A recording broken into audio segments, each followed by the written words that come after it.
Hello and welcome to Life After Narc. I'm Paula, and if you're a subscriber, welcome back. And if you're new to my channel and you like this video, please subscribe. The Narcissist, Defeating the Silent Treatment. And I'm also going to be talking about what I call silent treatment light, which would be sulking and pouting, which are shortened versions of the silent treatment. And first I'd like to give a little bit of interesting history of the origin of the term silent treatment.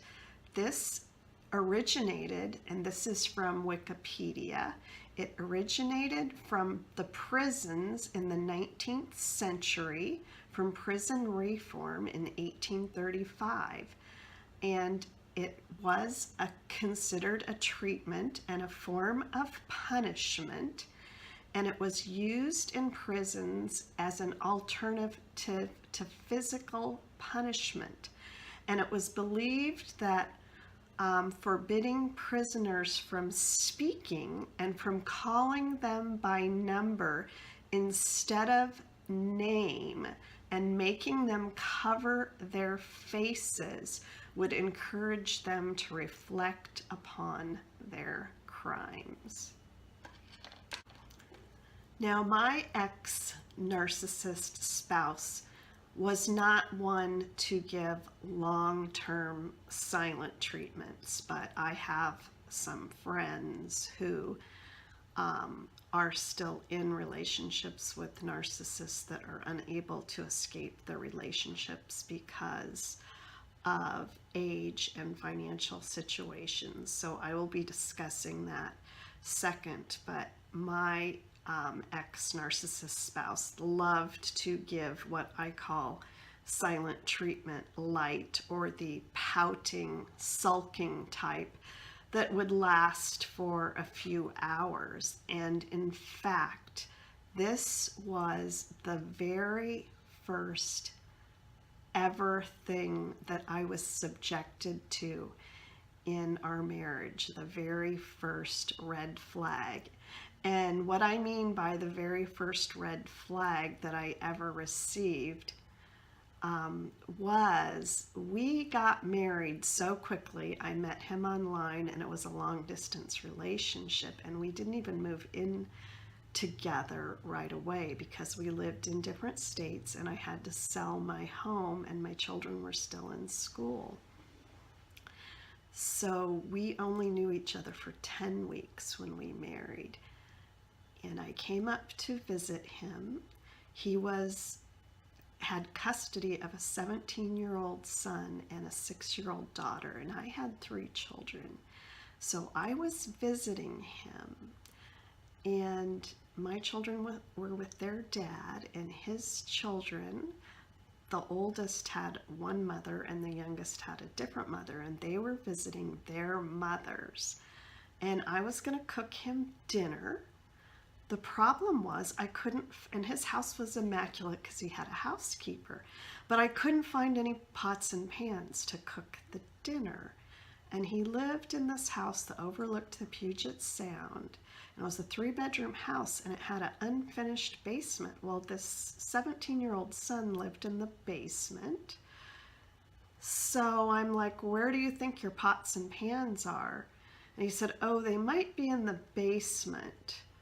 So I went down to the basement, and what I found in the basement was a disaster. Booze bottles, a bong, a condom that had been used, everything. It was really bad. And this man, who was now my husband, had convinced me that he was the father of the year and what a great dad he was. So I said, you need to come in the basement with me and I need to show you what is going on downstairs in your basement. Well, he was not happy with me for showing him what was going on in his basement, and he went out to his balcony and started sulking and pouting. And at the time I was like 42 years old, and he's 4 years older than me, so he was 46. And I had never seen a grown man pout and sulk before. So I was really shocked by this. I did not know what to think. At that time, he had not worn me down yet with any abuse or anything, so I did stand my ground at that time. And I just told him, well, after I sell my house and we move up here and we're all living under the same home, this kind of thing is not going to go on in my home, because I'm bringing 3 children, a 13-year-old, a 9-year-old, and a 2-year-old, and this kind of stuff can't go on in my home.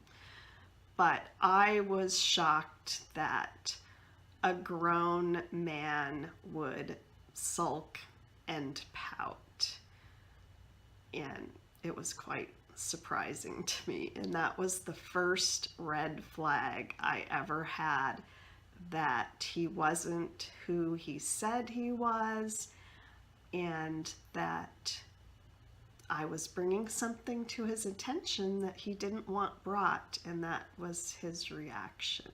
So regarding silent treatment, why is this such a horrible and painful thing? Well, first of all, what narcissists generally do to people is they have isolated their victims. So in isolating their victims, already they have usually cut their victims off from everyone else. So the victim only has the narcissist.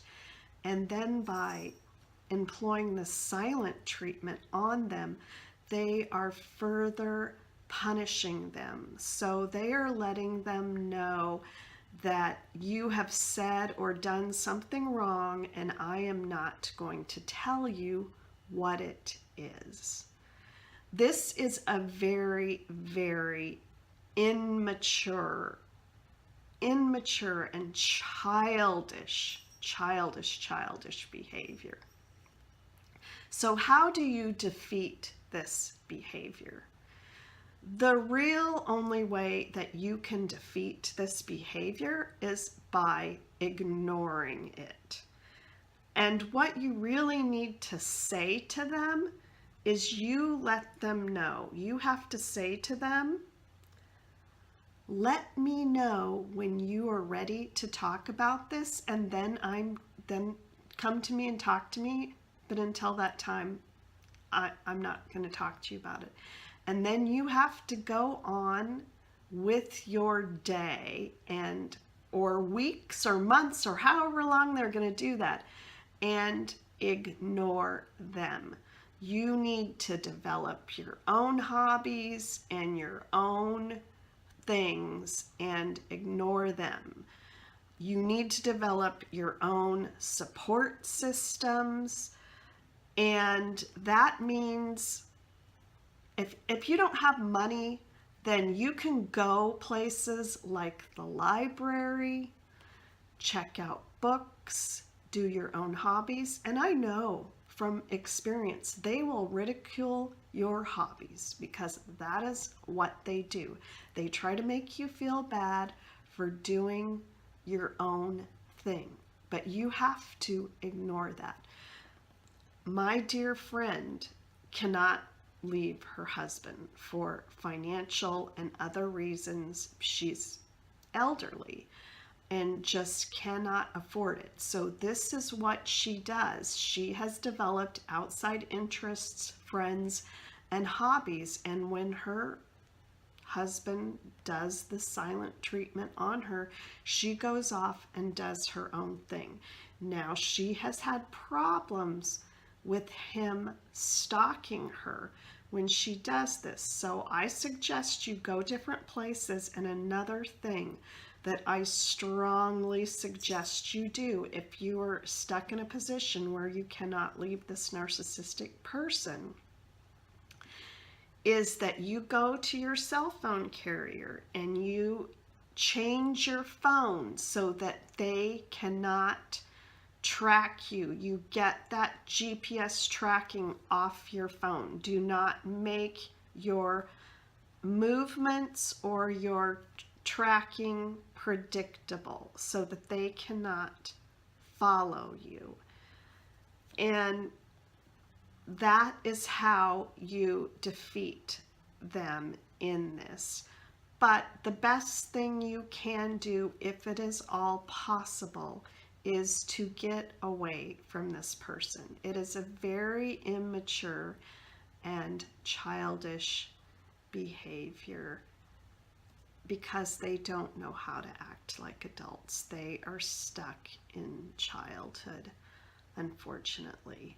So anyway, thank you. I hope you liked this, and if you had experience with silence treatment or sulking or pouting, I would love to hear your comments down below. And thank you again for stopping by.